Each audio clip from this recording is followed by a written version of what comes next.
Hello guys, this is Anant Arya from Anand Gyan Extra Educare, directed by ex-faculty of Alan Akas, Bansal Classes and Career Point. This is the second lecture of Work Power Energy, and if you have not seen my the previous lecture, so you are requested to see the previous lecture so that you can able to understand today's lecture. Before going to the next lecture, at first I am going to solve some numericals based on work power energy. Actually only in work, as I am in first lecture I have told some concept about the work, so based on that I am going to solve some numericals so the more concept will be cleared.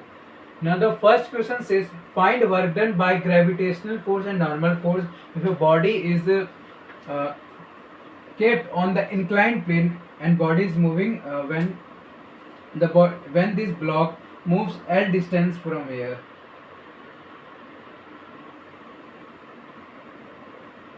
So to यहाँ पर एक यहाँ पे theta angle दिया हुआ है, ठीक है। अभी इसको निकालने के लिए सबसे पहले जो ग्रेविटेशनल फोर्स दिया हुआ है और नॉर्मल फोर्स निकालना है। तो नॉर्मल फोर्स क्या, इस बॉडी पे नॉर्मल फोर्स सबसे पहले, अगर आप लोगों ने वेक्टर का अगर मेरा वीडियो नहीं देखा है तो उसको देखिए, यहाँ पे रिजोल्यूशन ऑफ वेक्टर का यूज होगा। सो यहाँ पर अगर देखें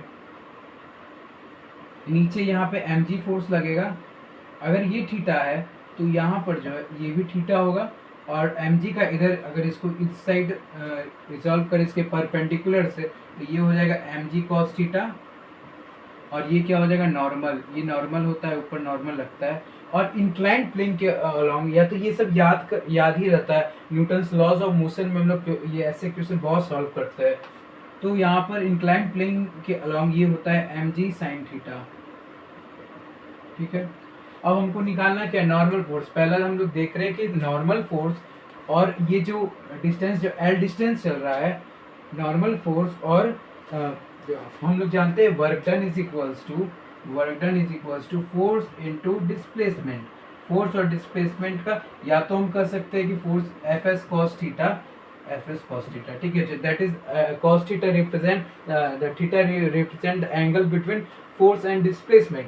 तो नॉर्मल फोर्स के लिए बोल रहा है, नॉर्मल फोर्स और डिस्प्लेसमेंट आगे हो रहा है, दोनों फोर्स के बीच में यहाँ 90 डिग्री यूज हो रहा है, 90 डिग्री बढ़ रहा है। तो हम यहाँ पे as we know that cos 90 degree is equals to 0, so the work done by this normal force is 0। सबसे पहला पार्ट का आया कि जो नॉर्मल फोर्स है उसका वर्क डन मेरा 0 आ गया। अब देखते हैं ग्रेविटेशनल फोर्स। ग्रेविटेशनल फोर्स कैसे एक्ट कर रहा है। ग्रेविटेशनल फोर्स हम लोग को ये, this is very important that we have to take displacement in the direction of force. Force या तो हम क्या करेंगे, जहाँ डिस्प्लेसमेंट हो रहा है, डिस्प्लेसमेंट के डायरेक्शन में फोर्स को लेंगे। यहाँ पे डिस्प्लेसमेंट के डायरेक्शन में तो यहाँ पे जो mg sin थीटा है, ग्रेविटेशनल फोर्स नीचे लग रहा है, अब ये mg नीचे लग रहा है, अब जहाँ डिस्प्लेसमेंट हो रहा है बॉडी का, यहाँ से यहाँ तक डिस्प्लेसमेंट हो रहा है, so we will take this component that is mg sin theta. So the work done by the gravitational force is equals to mg sin theta, that is force on the inclined plane। यहाँ पे inclined plane पे एक force लग रहा है और एक इधर mg cos theta लग रहा है। तो mg को जहाँ पर डिस्प्लेसमेंट हो रहा है वहीं पर हम लोग को फोर्स लेना है, ठीक है। तो यहाँ पे क्या mg sin theta into L हो जाएगा। फाइनली मेरे पास ये वर्क डन कितना आया, mg sin theta into L. हम लोगों ने एक देखा है एक एग्जांपल कि कैसे जब इंक्लाइंड प्लेन पे बॉडी मूव करता है तो उसका वर्क डन कैसे निकालते हैं। आते हैं नेक्स्ट क्वेश्चन पे, देखते हैं अब इस नेक्स्ट क्वेश्चन पे कैसे अप्लाई करना है। ये with respect to block is at rest, ये जो एक दिया हुआ है कंडीशन दे, मान लेते हैं ये कुछ लिफ्ट टाइप का जैसे एलिवेटर होता है, उस तरीका से अगर ये इसको लगाया गया है, यहाँ पर एक इंक्लाइंड सरफेस है, यहाँ पर एक और ये पूरा जो है ये ऊपर v वेलोसिटी से ऊपर जा रहा है। So the weight with respect to, यहाँ ये इस लाइन का कहने का मतलब है कि ये जो ब्लॉक है it is at rest with respect to this block wedge. तो ये रेस्ट पे है, मतलब ये रुका हुआ है, ठीक है, लेकिन ये ऊपर जा रहा है, ये पूरा जो बॉडी है, ये पूरा एलिवेटर वो ऊपर जा रहा है। अब इसमें बोल रहा है find the work done by normal force, gravitational force and the frictional force. देखते हैं इसको कैसे। तो पहले इसको हम यहाँ पे है ना दिखाते हैं, इसका व्यू दिखाते हैं आखिर क्या करना है इस क्वेश्चन में। ये एंगल थीटा दिया हुआ है। अब ये यहाँ पर ये ब्लॉक दिया हुआ है, ठीक है। ये थीटा पहले तो है ना कंपोनेंट जो ग्रेविटेशनल फोर्स लग रहा है, यहाँ पर एक नीचे mg लग रहा होगा, mg, यहाँ पर mg cos theta, as you are well aware about it, यहाँ पर mg sin theta.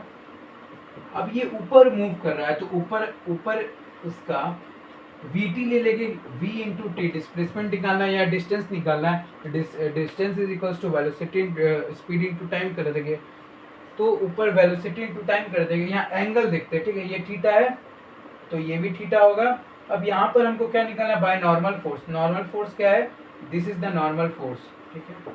Normal force और vt के बीच में अगर हम लोग देखें, एक बात और, normal force is equals to mg cos theta, यहाँ पर हम लोग लिखेंगे तो normal is equals to mg cos theta, सबसे पहला पॉइंट, ठीक है। अब यहाँ पर है ना नॉर्मल इन द डायरेक्शन, पहले भी बताया, जो फोर्स है उस जो फोर्स लग रहा है डिस्प्लेसमेंट के डायरेक्शन में निकालना है। तो अगर ये थीटा है, ये थीटा है, ये वर्टिकल अपोजिट एंगल से, तो ये भी थीटा हो जाएगा, ठीक है। तो नॉर्मल जो फोर्स है वो डिस्प्लेसमेंट के अलोंग उसका फोर्स क्या निकल रहा है, तो फोर्स इनटू डिस्प्लेसमेंट, यहाँ पे हम लोग लिखते हैं वर्क डन बराबर n into we T cos theta. तो थीटा इधर कर लेंगे तो n we T cos theta हो जाएगा। यहाँ नॉर्मल का जो वैल्यू निकाले है उसको यहाँ पर पुट कर देते हैं, तो work done finally by the normal force आ जाएगा mg cos theta VT cos theta. तो ये आ जाएगा मेरे पास mg VT cos square theta. ये पहला का आंसर हो गया। या तो सिंपल अगर एन वीटी cos थीटा भी लिखेंगे तो चलेगा। अब नेक्स्ट क्या है, हमको ग्रेविटेशनल फोर्स बोल रहा है, ग्रेविटेशनल फोर्स से अब यहाँ पर अब ग्रेविटेशनल फोर्स के द्वारा जो वर्क डन किया जाता है, इस फिगर को एक बार और देखते हैं। इंक्लाइंड सरफेस है, यहाँ ब्लॉक रखा हुआ है, नीचे mg लग रहा है, ऊपर इसका vt कर लेते हैं। यहाँ पर एक चीज और ध्यान देखना है कि work done as a function of time, time के फंक्शन में निकालना है। तो यहाँ टाइम के फंक्शन में हम लोग निकाले work done by the normal. अब mg फोर्स है, यहाँ पर mg sin थीटा लग रहा है, mg sin थीटा ऊपर जा रहा है, vt यहाँ पे डिस्प्लेस नहीं कर रहा है बॉडी। जैसे इन द प्रीवियस केस हम लोगों ने देखा कि जो बॉडी क्या था, डिस्प्लेस कर रहा था बाय l, डिस्प्लेसमेंट l था, यहाँ पर ऐसे था, ठीक है, लेकिन इसमें ऊपर जा रहा है बॉडी। तो यहाँ पर mg sin थीटा इधर होगा इंक्लाइंड प्लेन के अलोंग, और हम लोग को अब work done by the mg means gravitational force के द्वारा वर्क डन क्या हो रहा है, work done by the gravitational force is equals to gravitational force नीचे लग रहा है और vt दैट इज डिस्प्लेसमेंट हम लोग का ऊपर हो रहा है। So we can say the angle between the force and the displacement is 180 degree. तो fs cos थीटा जानते होता है, तो fs cos थीटा फोर्स क्या है, force mg force into displacement vt और cos theta, cos 180 degree is equals 180 degree, cos 180 degree क्या होता है, -1 माइनस mg vt हो जाएगा। ये हो जाएगा work done by the gravitational force. अब क्वेश्चन क्या बोल रहा है, work done by the friction force. Friction force कहाँ लगता है, जैसे बॉडी जो है यहाँ फ्रिक्शन फोर्स यहाँ पे पीछे लगेगा, ठीक है। अब फ्रिक्शन फोर्स का हम कोई भी फोर्स है डिस्प्लेसमेंट के अलोंग हम लोग डायरेक्शन देखते हैं, ठीक है। तो हम लोगों ने देखा था कि यहाँ पर mg cos थीटा लग रहा था, ये अगर थीटा दिया हुआ है तो ये भी थीटा है, अगर ये थीटा है तो ये भी थीटा है, और ये यहाँ पर जो है ये नॉर्मल हुआ, यहाँ पर ये क्या बना रहा है, पूरा 90 डिग्री बना रहा है। नॉर्मल और फोर्स, कोई भी नॉर्मल होता है और कोई यहाँ पे फोर्स है, ये नॉर्मल और फोर्स यहाँ क्या बना रहा है, 90 डिग्री बना रहा है। यहाँ पर 90 डिग्री, यहाँ 90 डिग्री, दोनों के बीच में बन रहा है। तो ये पूरा 90 डिग्री, ये पूरा 90 डिग्री बन रहा है, तो ये इतना एंगल कितना बनेगा, ये पूरा 90 डिग्री बन रहा है, तो इतना एंगल कितना बनेगा, 90 डिग्री माइनस ये जो एंगल था थीटा, जो कि वर्टिकल अपोजिट एंगल से आया था, 90 डिग्री माइनस थीटा हो जाएगा। अब फ्रिक्शनल फोर्स को डिस्प्लेसमेंट के अलोंग रिजॉल्व कर देंगे, तो एफ ये work done by the friction force by the friction force is equals to 90 minus zero लिखे कि 90 माइनस थीटा लिखे हैं? माइनस थीटा, ठीक है। तो work done by the frictional force हो जाएगा force into force F S cos theta. यहाँ पे एफ क्या रिप्रेजेंट कर रहा है, frictional force into displacement we T है, और इन दोनों के बीच में एंगल कितना है 90 डिग्री माइनस थीटा, तो ये हो जाएगा कॉस 90 डिग्री माइनस थीटा, और हम लोग जानते हैं कॉस 90 डिग्री माइनस थीटा का वैल्यू होता है साइन थीटा, तो F V T sine theta. तो हम लोगों ने देखा कि हम लोग with respect to find the work done as a function of time, यहाँ पे अलग अलग वेरिएबल दिया था, तो टाइम के रिस्पेक्ट में हम लोगों ने फ्रिक्शनल फोर्स का निकाला, टाइम के रिस्पेक्ट ग्रेविटेशनल और नॉर्मल का भी टाइम के रिस्पेक्ट में निकाला।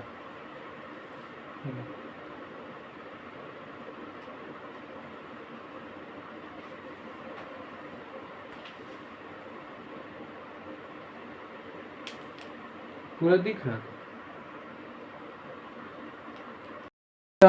Now in the next question, the question says that a body moves a distance of 10 meter along a straight line under the action of a force of 5 Newton. एक 5 Newton का force से एक body को move कराया जा रहा है 10 metre, अगर उसका वर्क डन 25 जूल है, then we have given to find the angle between the force and direction of the motion of the body. तो इसको निकालने के लिए ये सिंपल क्वेश्चन है। सॉल्यूशन अगर देखें इसका, तो वर्क डन का फॉर्मूला होता है एफ एस कॉस थीटा। ये सिंपल सब क्वेश्चन है, तो बेसिकली बहुत ज़रूरी है। So work done is given 25 joule and force it is given 5 into displacement is 10 metre into cos theta. So we have to find the value of cos theta. Cos theta is equals to 25/5 into 10, 5 5 is 25, that 1/2, so theta, the value of theta will be 60 degree. Now in the next question, the question says that a bob of mass m is pulled along a circular arc by means a constant horizontal force, that is P. So we have to find the work done by the force P while lifting the bob from this position A to the position B. So this is the position from A to B. A force is applied on this bob, just like a pendulum, you know, well aware about it. So what is the approach here? We know the formula of work done, that work done is equals to F as cos theta. So if we take the horizontal, what is the horizontal displacement of this bob? यहाँ से यहाँ तक जा रहा है, तो what this is the horizontal displacement, and many times I have said we have to take the force in the direction of displacement. Either we have to take the force in the direction of displacement, or either we have to take the displacement in the direction of force. These two things you have to keep in your mind. तो यहाँ पर force की अगर direction में देखें displacement क्या हो रहा है, तो ये फोर्स यहाँ से लेकर यहाँ तक जा रहा है, तो एक तो so you have to keep in your mind the displacement in the direction of force. This will be the horizontal the horizontal displacement is this. Let it be OB. So just by finding this displacement, we can directly find work done is equals to P into this distance. So how to find this distance? So we know that this is the L length, ये पूरा L length है, ये भी L length का होगा. So L, if we resolve the vector, so this will be L cos 30 degree, and if we resolve this perpendicular to it, पर इसके perpendicular, तो यहाँ पर ये क्या हो जाएगा L sin 30 degree, L sin 30 degree. अगर ये L sin 30 degree तो ये भी तो L sin 30 degree होगा. So this will be also L sin 30 degree, L sin 30. So we have the answer सामने है. देख रहे हैं कि फोर्स और डिस्प्लेसमेंट दोनों सेम, दोनों का एंगल क्या है 0 डिग्री है. तो just work done will be equals to the force P into L sin 30 degree, L sin 30 degree. So work done will be equals to P L sin, the value of sin 30 degree is equals to 1/2. So L/2. This is the answer of this question. Now the next question is evaluation of work if the force is in vector form. जब force दिया हुआ है vector form में तो कैसे हम लोग work done निकालते हैं, तो देखते हैं एक इलस्ट्रेशन लिए क्वेश्चन, तो इसको समझते हैं, इसका सॉल्यूशन देखते हैं, ठीक है, बेसिक्स है। So a force is equals to 4i cap plus 3j। Force कितना लग रहा है, 4i cap, 4i cap plus 3j cap, this is the force, and it displaces the body from point 0 comma 0 to 2 comma 3. So how to write this, ये 0 comma 0 है, और x axis पे देखते हैं, x एक्सिस पे 0 से 2 तक जा रहा है, 0 से यहाँ 2 तक जा रहा है, and in the y axis ये 0 से 3 तक जा रहा है, ये 0 से ऊपर 3 तक, या तो हम लोग ऐसे करते हैं 3 तक जा रहा है। So if we write it, actually we can write this in the form of vector like displacement is equals to 2i cap plus 3j cap. As we can see in the x-axis the displacement is 2 unit, and in the in the y-axis the displacement is 3 unit. So we can write in the vector form 2i cap plus 3j cap. This you must understood as this is the basics in vector. Okay. Now the displacement is given, just we have to multiply, so we know the displacement is 2i cap plus 3j cap. So just we can write, we know that work done is equals to vector form of f, we have to apply vector also, f vector s vector f s. So the vector f is given 4i cap plus 3j cap, and the displacement is given 2i cap plus 3j cap. So finally we will got, we have to multiply the coefficient of I cap. So 4 into 2, that 4 to the 8 plus 3 3 is 9. So we will got 17 joule of work. So this is the answer. हम लोगों ने समझा कि कैसे हम लोग vector form में जब दिया हुआ रहता है फोर्स और डिस्प्लेसमेंट कुछ इस तरह से दिया हुआ रहता है, तो हम लोग कैसे निकालते हैं। बस क्या करना है, एक्स एक्सिस पे 2 यूनिट गया, कोई भी पार्टिकल एक्स एक्सिस पे 2 यूनिट गया, वाई एक्सिस पे 3 यूनिट गया, तो finally we can write 2i cap plus 3j cap. This is the basics of vector. तो ये पूरा समझ में आया कि इवैल्यूएशन कैसे होता है। In the next lecture, I will discuss about the evaluation of work if the force is if the force is variable. So this is all about today. Thank you, and subscribe my channel if you have not subscribed, and click on the bell icon.